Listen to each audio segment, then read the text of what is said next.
Bonjour à tous. Dans cette vidéo, je vais introduire la nouvelle neuvaine à Marie qui défait les nœuds que je vais faire à partir d'aujourd'hui. Et j'invite tout un chacun qui le souhaite à partager cette neuvaine avec moi. Alors cette neuvaine n'aura pas grand-chose de différent par rapport à celle que j'ai pu déjà faire. Et dans cette introduction, je souhaite simplement redire un petit peu ce que j'ai pu déjà dire dans d'autres vidéos. Donc, je vous convie quand même à aller voir les autres vidéos du même acabit dans lesquelles j'introduis mes neuvaines. Et je peux dire que certes, je me suis converti par Jésus et que j'ai voulu réellement prier très fort notre Seigneur, mais j'ai voulu aussi essayer, je l'ai déjà dit, de prier Marie, toujours bien sûr en visant notre Seigneur Jésus, parce que dans l'Église, Marie a en quelque sorte droit à un culte. Et l'Église se fonde sur certains textes de l'Écriture pour vouer à Marie un culte. Alors, j'insiste, ce n'est pas un culte d'adoration, mais c'est un culte d'honneur. On honore Marie, mais on adore notre Seigneur Jésus, le Père et le Saint-Esprit. Certes, on doit la considérer comme un petit être humain qui n'a rien eu de divin sur la terre, mais Marie, on doit bien le garder à l'esprit, a été considérée par Dieu comme la personne qu'il a choisie pour porter le Sauveur. Alors, je ne vais pas redévelopper encore tout cela, simplement, il y en a même, je pense, qui le feraient beaucoup mieux que moi. Reportez-vous, documentez-vous un petit peu, simplement, essayez de chercher, voir réellement si au fond de vous, vous n'avez pas cette sensibilité, ce petit doute qui ferait que, effectivement, Marie a été choisie par Dieu. Le dogme de l'Immaculée Conception a été consacré par l'Église et nous pouvons même aussi évoquer l'idée selon laquelle Marie est montée au ciel, la dormition de Marie. Marie était un simple être humain, mais en tant que mère du Christ, eh bien, nous pouvons lui rendre un culte d'honneur, et non pas un culte d'adoration. Et en faisant cela, nous ne prions pas un mort, nous n'allons pas faire du spiritisme. Faire du spiritisme, on est bien d'accord, on va chercher à communiquer directement avec l'esprit d'un défunt. Là, on va réellement chercher à prier la personne de Marie qui a été choisie par Dieu pour porter le Fils, et Marie, dans l'Église, conduite au Fils. On peut se conduire nous-mêmes au Fils, mais plus efficacement, pour l'Église, c'est en priant Marie qu'on est conduit au Fils, plus efficacement, pour l'Église. Donc, pour revenir à mon propos précédent, tout ça va ensemble. J'ai voulu essayer, en quelque sorte. J'avais encore du mal. Peut-être avec les préjugés que j'avais au départ, mais j'ai eu du mal à entrer réellement dans l'idée, déjà, à accepter l'idée de prier Marie et de faire des répétitions de prières comme ça. Et puis, ayant dans ma vie, comme tout un chacun, quelques problèmes, j'ai voulu prier Marie en espérant que cette prière, en l'occurrence le rosaire ou la neuvaine à Marie qui défait les nœuds, eh bien, en espérant que finalement cette prière puisse porter ses fruits et en escomptant en quelque sorte un résultat qui soit sensible par rapport à ces problèmes que je rencontrais. Et effectivement, j'ai reçu des grâces, réellement tangibles, concrètes. Voilà, il n'y a pas à tergiverser sur 7 ans. Moi, je vous certifie réellement que j'ai reçu des grâces.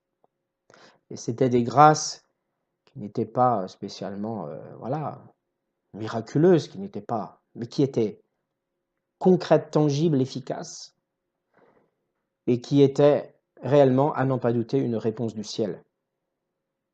Alors, pour prier cette neuvaine, je me sers d'un petit livret, je l'ai déjà présenté, un petit livret que j'ai trouvé dans l'abbaye que je fréquente, dans laquelle je vais maintenant de temps en temps.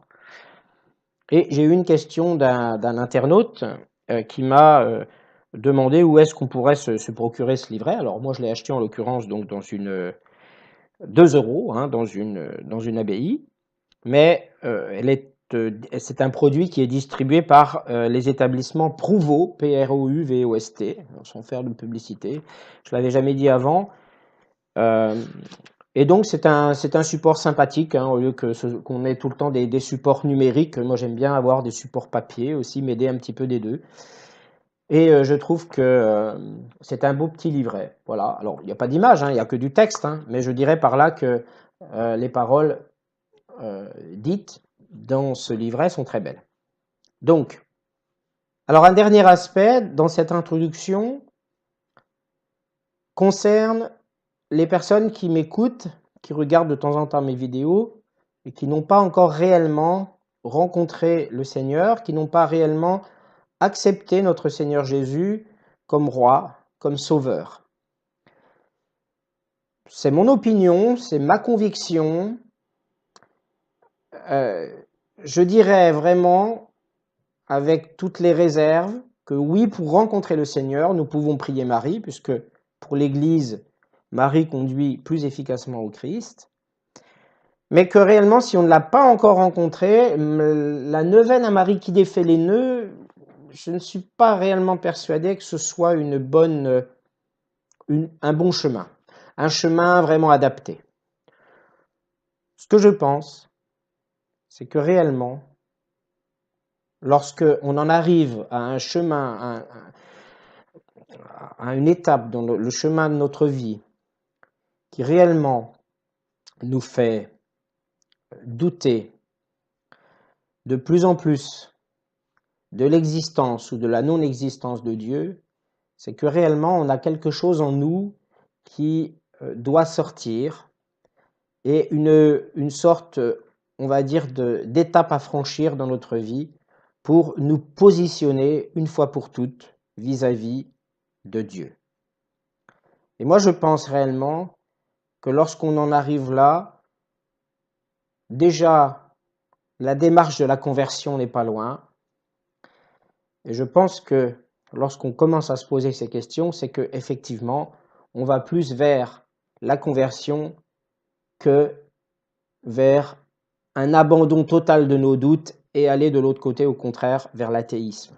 Je pense que réellement, on va quelque peu vers la conversion consciente.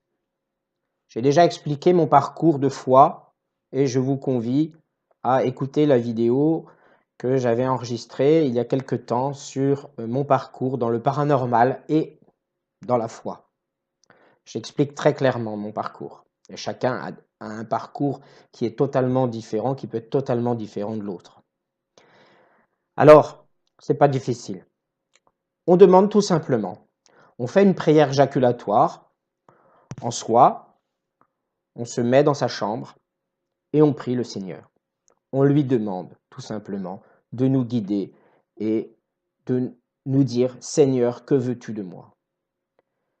Et il peut y avoir des choses qui nous motivent pour aller nous convertir aussi. Certes, Dieu n'est pas un fournisseur, mais Dieu, je pense en tant que croyants, est là pour nous rattraper lorsque nous sommes mal. Si réellement tout autour de nous va mal, si réellement nous avons l'impression que rien ne peut nous venir en secours à l'extérieur de nous, alors allons chercher à l'intérieur de nous ce que Dieu peut vouloir de nous par rapport à lui, par exemple, ou par rapport à nous-mêmes, pour nous faire avancer dans la vie. Demandons-lui, prions tout simplement, mettons-nous en état de prière, de détente, de simplicité, et demandons-lui de nous aider, demandons-lui de nous montrer tout simplement qu'il est présent et qu'il nous a. Et demandons-lui confirmation de savoir, Seigneur, est-ce que tu m'appelles? Est-ce que tu m'appelles à me rapprocher de toi? Est-ce que tu veux réellement que, effectivement, est-ce que tu acceptes de me donner la foi? Parce que moi, je ne demande qu'à croire. Oui, je demande qu'à croire. Mais je veux, effectivement, avoir cette démonstration, en fait, de ton existence. La foi est la ferme assurance des choses qu'on espère et la démonstration de celles qu'on ne voit pas. Hein. Hébreux 11, 1. Donc, tout ce qu'on souhaite posséder, je t'entends bien dans le ciel, hein, pas posséder sur la terre, tout ce qu'on souhaite posséder et toutes les choses qu'on ne voit pas, on peut l'avoir par la foi. On peut être assuré que la foi nous donne l'assurance de posséder ce que, au fond de nous, finalement, consciemment ou non, on espère, à travers donc une relation avec Dieu, et on peut finalement avoir cette démonstration des choses qu'on ne peut pas voir, nous, dans la vie courante. Alors, rapprochons-nous de notre Seigneur, Jacques 4, 8, et surtout, gardons l'espoir. Gardons l'espoir que tout s'arrange grâce au Seigneur. Gardons l'espoir que le Seigneur va venir vers nous, mais tout en laissant le temps au temps. Le Seigneur n'est pas un fournisseur, le Seigneur est simplement notre maître. Quand je dis notre maître, et notre ami aussi, bien sûr, mais il va décider pour nous le temps qu'il va nous falloir pour régler nos différents problèmes. Alors, allons vers notre Seigneur Jésus. Prions-le. La neuvaine à Marie qui défait les nœuds, on peut peut-être essayer, je ne sais pas, moi je ne me suis pas converti de cette façon-là, mais on peut peut-être essayer, peut-être que ça peut marcher. Pour cette neuvaine à Marie qui défait les nœuds qui commence aujourd'hui, je souhaite simplement la partager avec vous et je ne vais pas définir réellement le nœud que moi je souhaite faire défaire à travers cette neuvaine. À l'issue de cette neuvaine, je ne souhaite pas, bien sûr, l'afficher au grand jour, mais c'est peut-être aussi pour mieux le faire partager, le partager avec vous, afin que vous aussi, de votre côté, vous puissiez trouver une sorte de guide à faire donc avec moi, voilà, pour vous-même demander à Marie de défaire votre propre nœud. Voilà. Donc, à bientôt, je l'espère, pour cette neuvaine à Marie qui défait les nœuds. Quand je dis à bientôt, c'est que j'espère que vous souhaiterez passer à l'étape suivante et partager avec moi cette neuvaine à Marie qui défait les nœuds. Soyez patients. C'est pas parce que on va terminer au 9e jour qu'on va recevoir des grâces tout de suite. Hein, bien sûr, c'est le Seigneur qui décide. Simplement, demandons à Marie. Et toujours dans cette neuvaine, nous visons notre Seigneur Jésus, qui est notre Sauveur, qui est le chemin, la vérité et la vie. Merci à tous.